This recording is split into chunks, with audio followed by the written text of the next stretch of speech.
बॉलीवुड के मशहूर अदाकार नसीरुद्दीन शाह को तो आप सब जानते हैं। आज जुलाई 2020 को वो 70 साल के हो रहे हैं। नसीर साहब की अदाकारी के बारे में तो ये कहा जाता है कि वो एक्टिंग का एक चलता फिरता स्कूल है, और अगर उनकी कुछ फिल्में ऐसी हैं कि अगर उन्हें देख लें तो उसके बाद एक्टिंग स्कूल जाने की जरूरत नहीं है। चाहे स्पर्श हो, पार हो, जिनके लिए उनको नेशनल अवार्ड दिया गया, या फिर आक्रोश, मोहरा, सरफरोश और वेडनेसडे जैसी फिल्में हो। डर्टी पिक्चर में वो एक अलग अंदाज में नजर आते हैं। मगर नसीर साहब की असल जिंदगी के बारे में आप कितना कुछ जानते हैं? नसीर साहब एक बड़े साहसी एक्टर रहे हैं। वो प्रयोग धर्मिता पर विश्वास करते हैं। वो हर बार कुछ नया लेकर आते हैं, और अपनी जिंदगी में उन्होंने 19 साल की उम्र में कुछ ऐसा कर दिया था कि जिसका आप अंदाजा भी नहीं लगा सकते। अलीगढ़ में वो रहा करते थे, और मनारा सीकरी, जिन्हें परवीना मुराद के नाम से भी जाना जाता है, जो उनसे उम्र में 15 साल बड़ी थी, उनके साथ में उनकी नजदीकियां इतनी बढ़ गई कि पाकिस्तान की सिटीजन मनारा को जब पुलिस वाले ये कहकर लेने आए कि आपके हिंदुस्तान में रहने के दिन पूरे हो गए हैं क्योंकि आपका वीजा की जो अवधि है वो समाप्त हो रही है, तो नसीर साहब ने अगले दिन मनारा से, यानी कि परवीन से निकाह कर लिया। ये घर वालों को इस बात की कोई खबर नहीं थी उनके, और ना ही उनके यार दोस्त या किसी को ये बात का पता चला।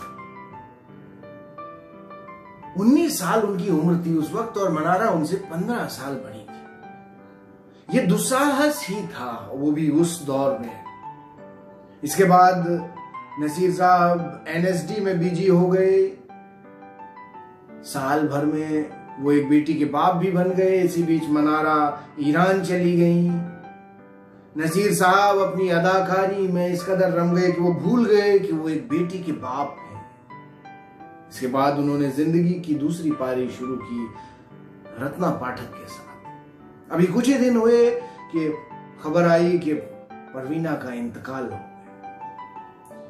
रत्ना पाठक ने इस वक्त बड़ी जिम्मेदार भूमिका निभाई। उन्होंने हीबा, जो कि उनकी पहली पत्नी से उनकी बेटी थी, उसे वापस बुलाया और उसे अपने परिवार का मेंबर बनाया। आज भी वो उनके 2 बेटों और माता पिता के साथ में हीबा उनकी फैमिली की मेंबर है। नसीर साहब की जिंदगी उतार चढ़ावों से भरी रही।